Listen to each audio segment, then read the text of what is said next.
Yes, we should now be recording. So if you're watching this on YouTube, hello again. My webcam is not working today thanks to Windows 11. So you're freed of one more burden in your life.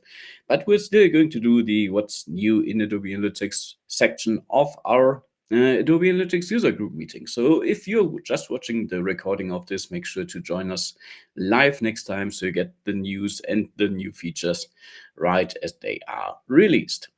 So, because the year is very young, I've just started with features that started somewhere in the middle around last year. So, if you remember from last year, we got some great new features like the Adobe Analytics real-time reporting API now being available in the 2.0 version of the API. That we can now set context data directly in web SDKs, XDM calls, and all of that. So if you want to hear more about those all of features, you can check out the recordings on the YouTube channel. I'm going to start right about the middle here. So right after the Web SDK improvements for link tracking have been released last year, we got a new version of Activity Map.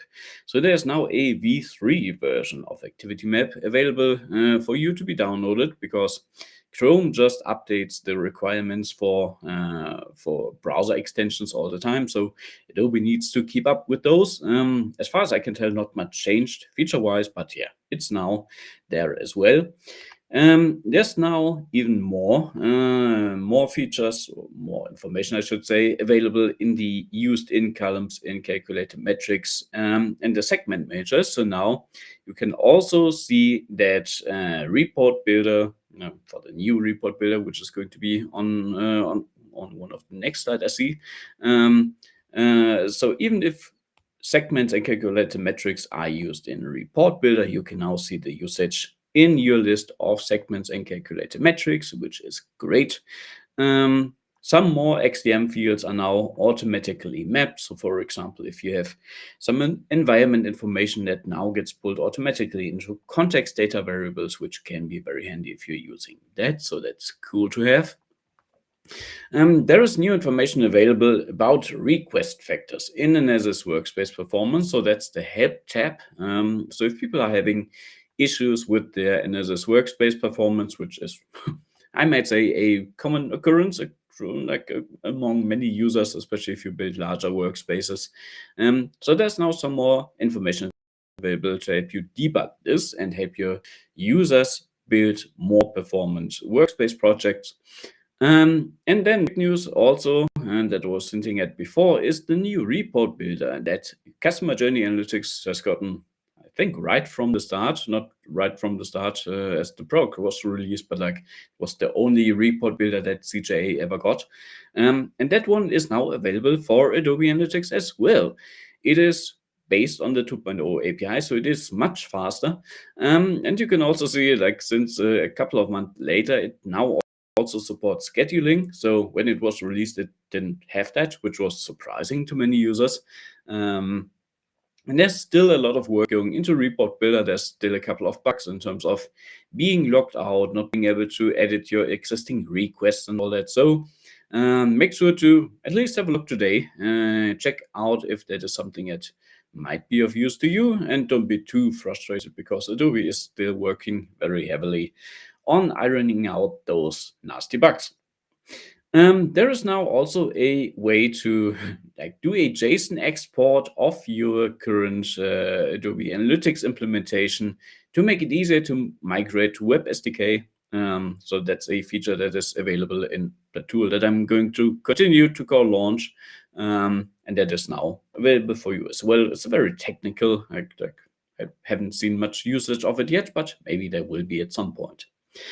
Then if you're using transaction IDs for your data sources, then in the past you had 90 days to upload any data that was related to those events that you want to upload your data for. So if you have, for example, a form conversion, like a lead form that is submitted, then you could always import more information for that already happened event. So for example, if you have like a lead status update, if you have like a monetary value, like a lead value or lead scoring for that specific lead, then you could always upload that with the same lead ID to Adobe Analytics. And in the past, you had 90 days to make that connection, because after that, Adobe would forget your transaction ID and it would just not be remembered anymore. It would be like a entirely new event for Adobe. So now you can extend that, or that has been extended to 25 months. So before you would need to call up Adobe, talk to your account manager or your CSM and have that extended manually, which is something that similar to the low traffic limits that got lifted a while back. So that was something you could do by just talking to client care a lot, I might add. And now that's just available to everyone by default, which again saves Adobe some back and forth with client care on one hand, but just gives us a great feature that's available to every client now. And I think that's pretty cool. You can you can let us know in chat if you're using like transaction ID data sources at all, if that's relevant to you or not. But I think from a like technology standpoint, that's pretty handy to have. So, as I've already said, there's also now scheduling in the new report builder since January 22nd, which is great.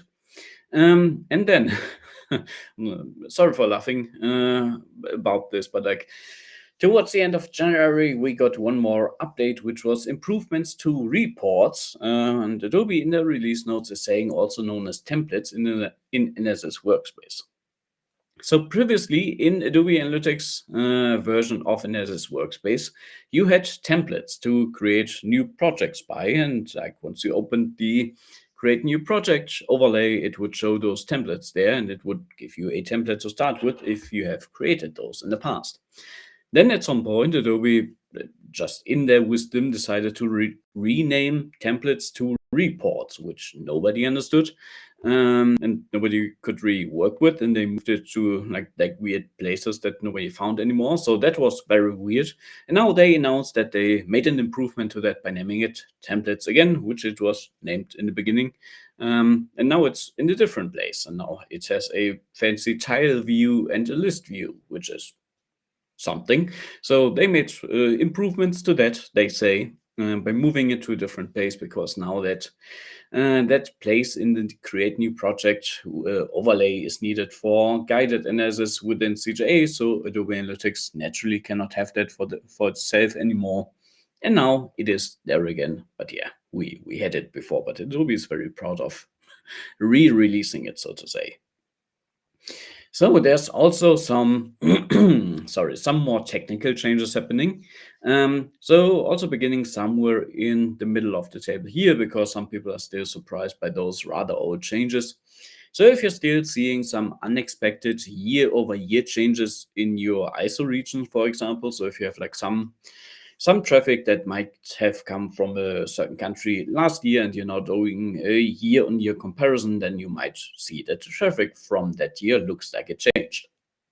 What actually happened, like maybe it has changed, who knows, but what actually happened in the background is that Adobe just changed its kind of lookup tables for those regions, which means that now it is different and your traffic might appear from a different region than it was before. It shouldn't have any big impacts and like any big effects on your data. But if you're doing a lot of business in smaller countries in the world, you might see some impact from that as well. And then also your custom visitor IDs have been changed to a 13-month expiration, which was already announced last year and is just how the visitor profile works, so that's fine. What is new since this year, actually, and already in effect, is that non-campaign customers will lose access to triggers.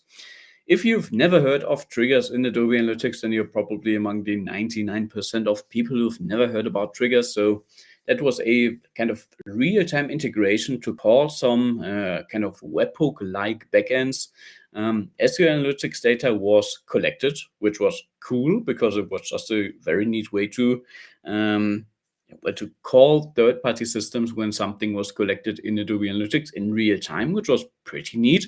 At the same time, it was always a weird like addition for Adobe Analytics because it didn't really fit the theme of like analytics too well.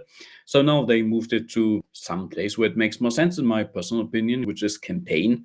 So if you don't have access to campaign, then you now also don't have access to triggers. And if you've used those extensively in the past, then maybe you're the reason why Adobe needed to switch it off. Who knows? No, I'm joking. But yeah, probably I tried that with the chat again and nobody answered, so nobody was using the previous thing.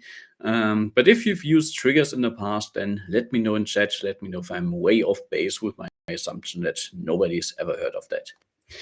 And then I still have the migration to Adobe I/O server to server OAuth credentials on this list here because the deadline of that was actually pretty soon, but it just got extended. So in a move that quite a lot of people have foreseen, Adobe was not able to go along with their current deadline and just need to extend it because customers and partners still need more time to migrate their integrations and like their BI workflows and their API integrations. So the deadline has been extended to June 30th at this point. And then still something that's ahead of us for next year is someone around August next year. Adobe Analytics will EOL the 1.4 API version. And because that sounds a little bit scary, I put the reports and analytics here. That's not in the release notes. But yeah, the 1.4 API is what was powering the old report builder, which is still powering Data Workbench. It's going to be interesting to see what happens to Data Workbench in the meantime.